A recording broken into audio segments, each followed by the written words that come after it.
dedicated to Eastern and Southern Kentucky. This is WYNT Mountain News Weekend Edition. Good evening, I'm Katie Cook. It was another day of mostly peaceful protests in cities and towns across the nation as demonstrators call for a change in the wake of George Floyd's death. Tom Hansen has the story from New York, where the curfew has now been lifted. Demonstrators in Buffalo paused for a moment of silence as they gathered to protest the death of George Floyd in the custody of the Minneapolis police. There were also large crowds in Savannah, Georgia, Denver, and Chicago, all calling for racial justice and police reforms. Hands up! Don't shoot. In New York City, after several days of mostly peaceful protests, the mayor ended the 8 p.m. curfew. And honestly, I hope it's the last time we will ever need a curfew in New York City. Here in Times Square, demonstrators gathered Sunday calling for ways to hold the police more accountable for their actions. We have had enough! We have had enough! In Washington, D.C., President Trump tweeted he's pulling back the National Guard, but he promised to bring them back quickly if needed. Earlier on Sunday, Representative John Lewis visited a street mural near Lafayette Park. The civil rights leader says he's been moved by the protests he's seen. A send a mighty, powerful, and strong message. Derek Chauvin, the former Minneapolis police officer who held Floyd on the ground with his knee, makes his first court appearance Monday. He's charged with second-degree murder. In Houston, where Floyd grew up, a public viewing is scheduled for tomorrow, with a private burial on Tuesday. Tom Hansen, CBS News, New York. And while some people in central Kentucky are taking to the streets marching against racial injustice, others are taking a different approach. We've seen a number of vigils to remember lives lost to police brutality. Krista Frost takes us to one of those vigils today in Lexington. Very emotional. Very emotional, you know, just knowing the lives that were taken.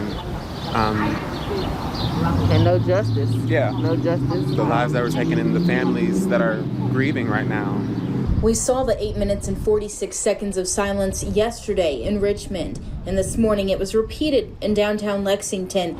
It's how long George Floyd was held under an officer's knee before he died.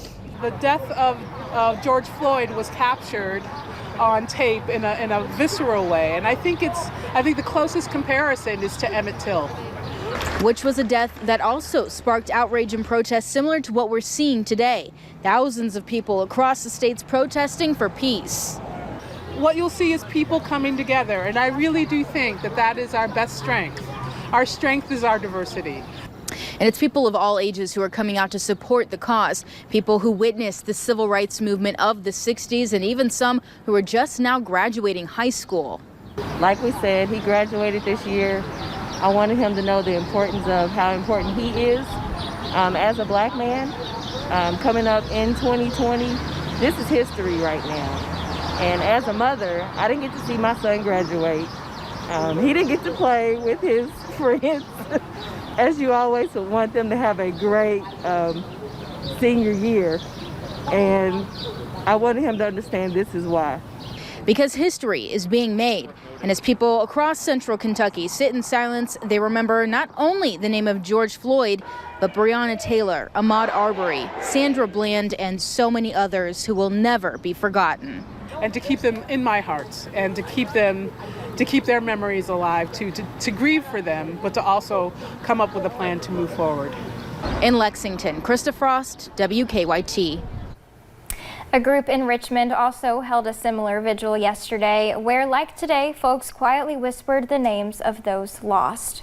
And protesters across the nation continue to spread a message against police brutality and an end to systemic racism in our country, all in the midst of a pandemic. Health experts and doctors have weighed in on how these mass protests could spread the virus.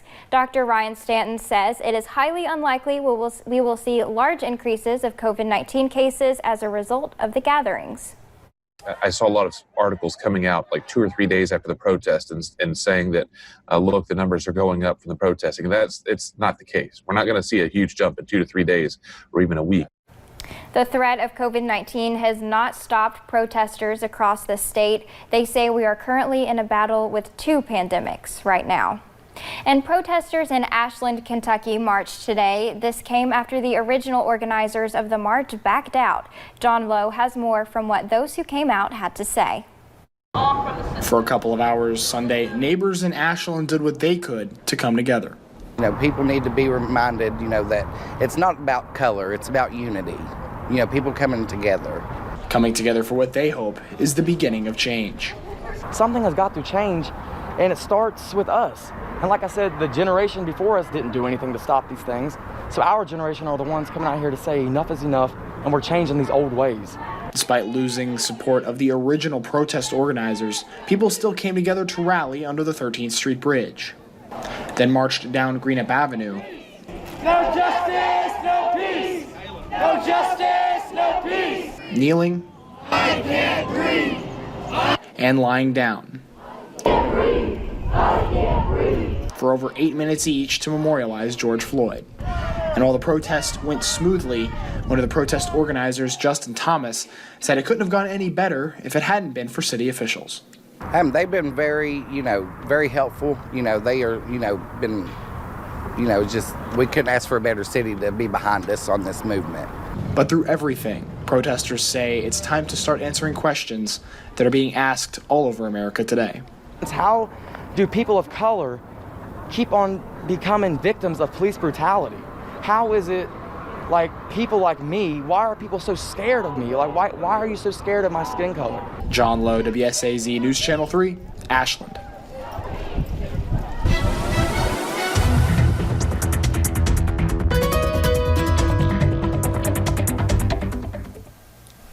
Well, we started this weekend off on a good note, and it looks like we're going to end on a good one as well. Let me take you to a few of these current conditions. If you look over to Interstate 75 up into Mount Vernon, you can just see those very calm and quiet conditions over there. Not too many cars on the roads. And speaking of calm, we also have these calm winds tonight. And although they're not very fast, I want to point out the direction these winds are coming. We do have these winds coming out of the northeast, so they are going to be bringing in that cooler air and keeping us from getting too warm as we head overnight tonight. So we are already into those anywhere from those lower 70s to those upper to mid 60s right now, and we are only going to cool down even more as we head overnight tonight and even get into those lower 60s to upper 50s. So it's actually going to be pretty cool and pretty comfortable, but we may start to see just a little bit of fog build up, just like we have seen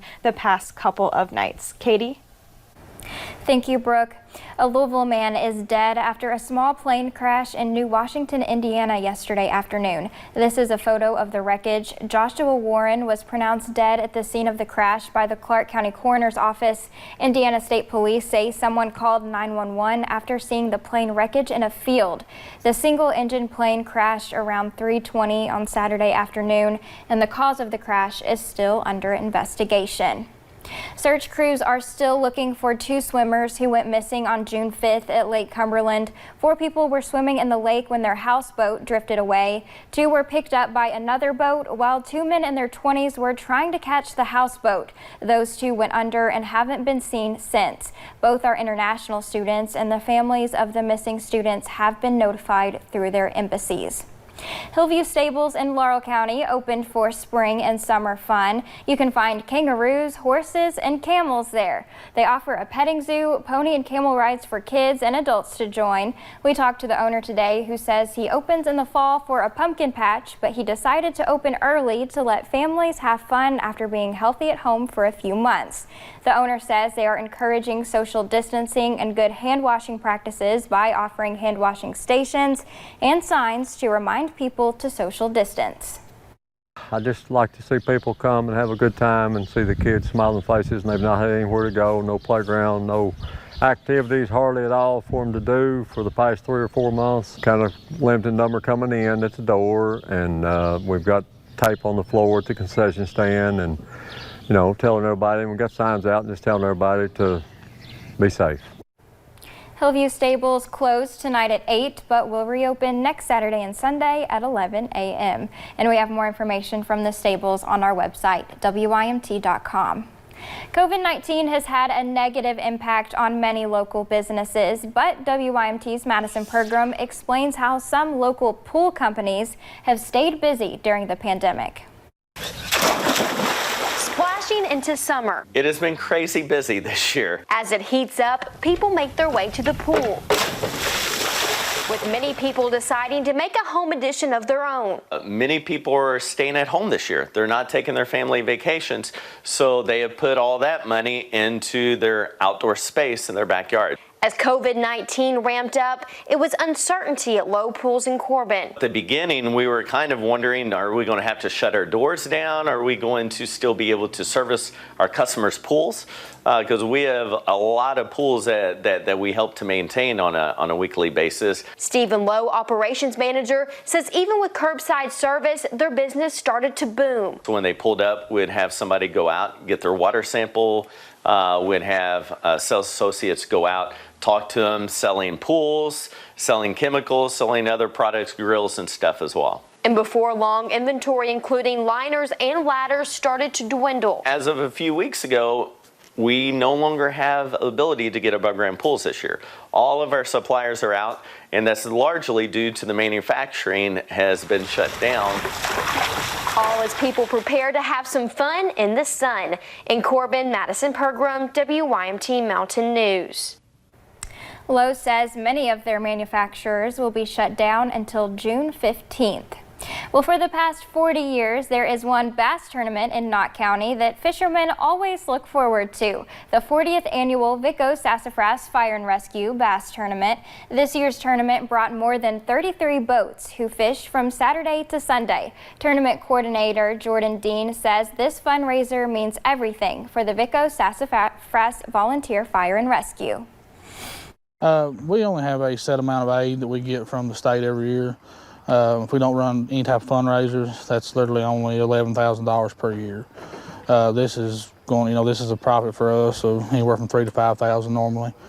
So it's actually a huge impact. I mean, we have a $2,000 a month truck payment for our rescue truck, so it's a definitely huge impact. We would not have been able to have it. So, currently our bingo and all our other fundraisers are shut down due to COVID-19. So this is actually the first fundraiser we've been able to do since the COVID outbreak.